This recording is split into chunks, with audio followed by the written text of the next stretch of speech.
여러분 안녕하십니까, 강신업 변호사입니다. 지금 헌재가 2월 25일로 지금 결심을 하겠다라고 예고를 했는데요. 그날 시간 제한은 두지 않겠다. 즉 윤석열 대통령의 뭐 1시간이건 2시간이건 3시간이건 듣겠다는 얘기입니다. 시간 제한을 두지 않겠다는 말은 하여튼 끝날 때까지 들을 테니까 충분히 얘기를 해라.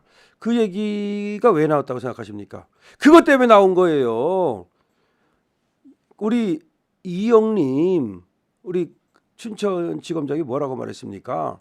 헌재 재판관들은 일제치하 재판관보다도 못하다.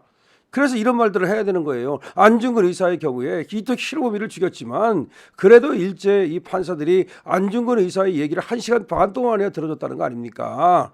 그 얘기를 이영림 지검장이 했죠. 그게 아마 엄청나게 찔렸던 것 같아. 그러니까 뭐 30분 하겠다, 60분 하겠다 이런 소리 했다가는 뒤지게 이제 질타 될 것 같으니까 뭐 시간 제한을 두지 않겠다 이렇게 얘기를 한 거예요.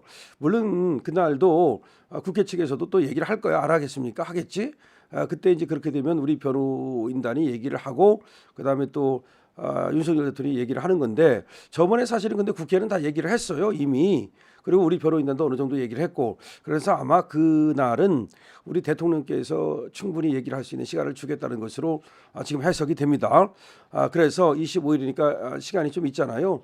우리 대통령 측에서 충분히 준비를 해야 될 텐데 이 중이 제 머리를 못 갔거든요. 그러니까 대통령께서는 대통령께대로 준비를 하시고 우리 대통령 변호인단에서 이거 아주 좀 명문당을 좀 만드세요. 그러니까 내용이 들어갈 건 다 안 들어가면서도, 그리고 또 아주 그 설득력 있게 얘기할 수 있는 필요하면 PPT도 만들어 드리고 이렇게 해서 입체적으로 이번에 그 탄핵 심판에서 기각이 되어야 할 이유, 그러니까 파면 사유가 없다는 점, 이런 것들을 잘 이렇게 소명을 했으면 좋겠다는 생각이 드는데요.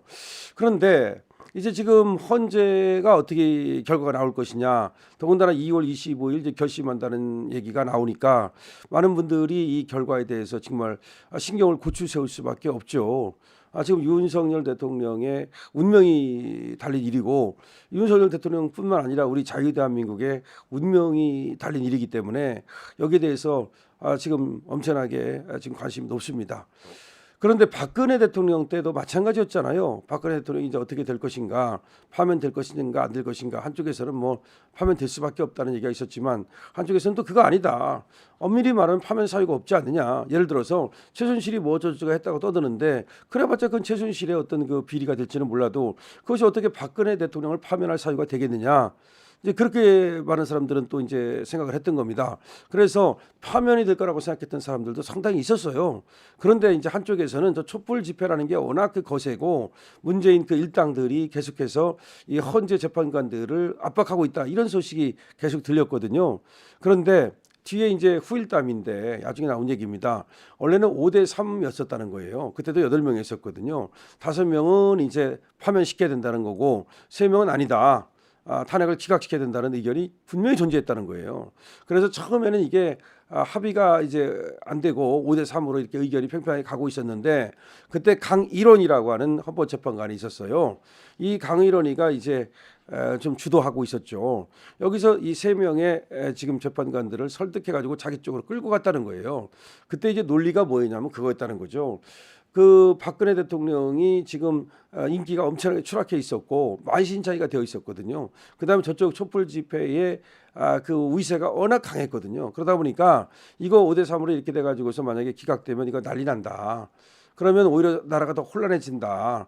그다음에 박근혜 대통령 지금 지지율이 워낙 낮기 때문에 여기서 기각을 시킨다 하더라도 박근혜 대통령이 정상적인 어떤 대통령 역할을 할 수 있겠느냐, 뭐 그런 논리를 내세워 가지고서 설득해 가지고서 파면으로 몰아갔다는 거예요. 근데 그 강일원이가 그때 이제 이 한동훈 쪽이라든가 그때 또 이제 그때는 이제 국회 쪽이 권성동이잖아요. 근데 이제 권성동이가 상당히 이 모사꾼이었다는 거죠. 그래서 권성동과 강일원의 어떤 커넥션이 있었다, 이런 얘기까지 있어요. 사실은 말이죠. 어쨌든 간에 권성동이가 그때 이제 지금의 정청래 역할을 그때는 권성동이가 했어요. 그래서 권성동이가 이 모사꾼이다, 그런 얘기가 있고 권성동 플러스 강일원이 그렇게 이제 만들어냈다. 뒤에는 이제 근데 박근혜 대통령을 수사했던 검찰이 있었잖아요.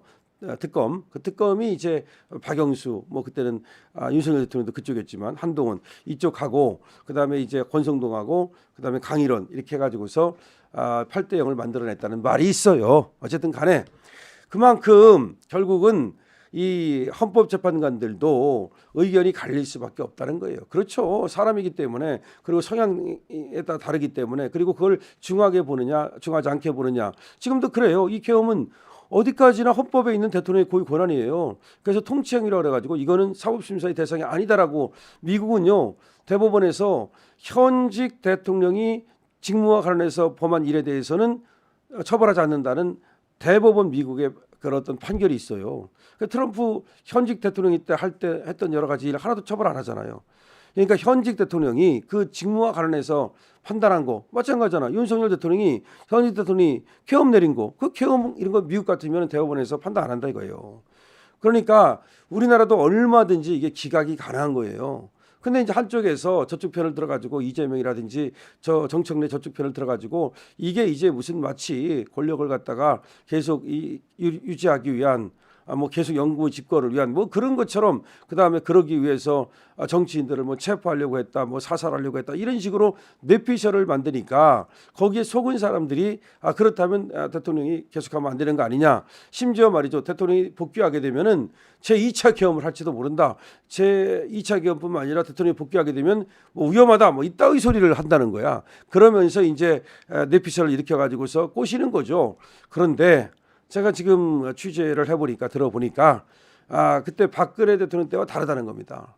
그때는 강일원인 자가 권성동이하고 쿵작쿵작 해가지고서 그야말로 5대 3을 갖다 8대 0으로 만들었는데, 지금은 정청래하고 뭐 문영배하고 쿵작쿵작 하는지는 모르겠지만 문영배가 이미 우리한테 타켓이 돼가지고서 말이죠.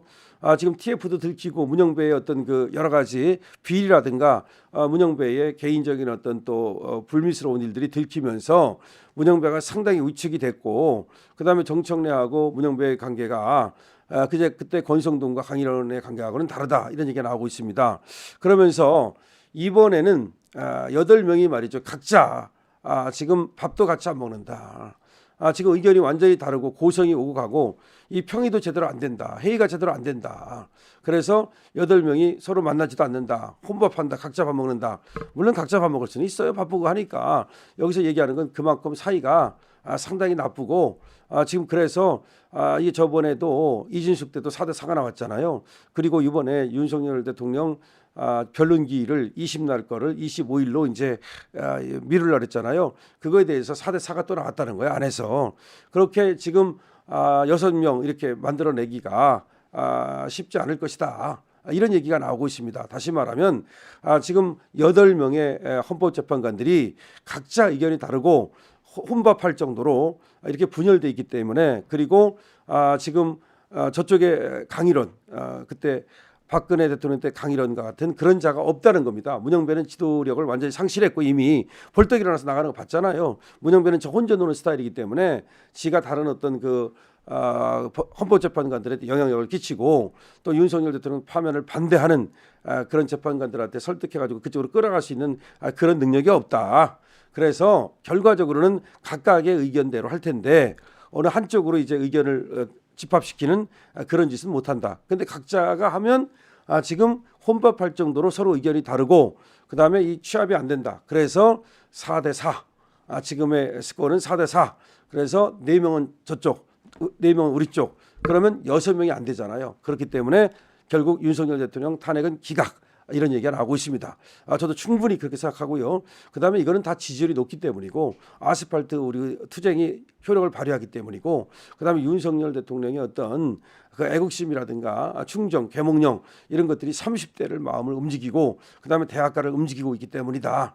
거꾸로 말하면 대학가의 어떤 시국 선언이라든가 30대의 높은 지지율이라든가, 그다음에 좌파 연예인들이 숨죽이고 있는 거라든가, 그다음에 조선일보도 또 윤석열 대통령 쪽으로 돌아왔다든가, 여러 가지 이 조짐 징표를 보면은 윤석열 대통령 파면은 물 건너갔다. 그러니까 즉 윤석열 대통령 부활이 확실하다, 이렇게 생각할 수 있습니다. 여러분 힘내시고요. 이 영상 구독과 공유, 댓글, 좋아요를 부탁드립니다. 강신업 TV입니다.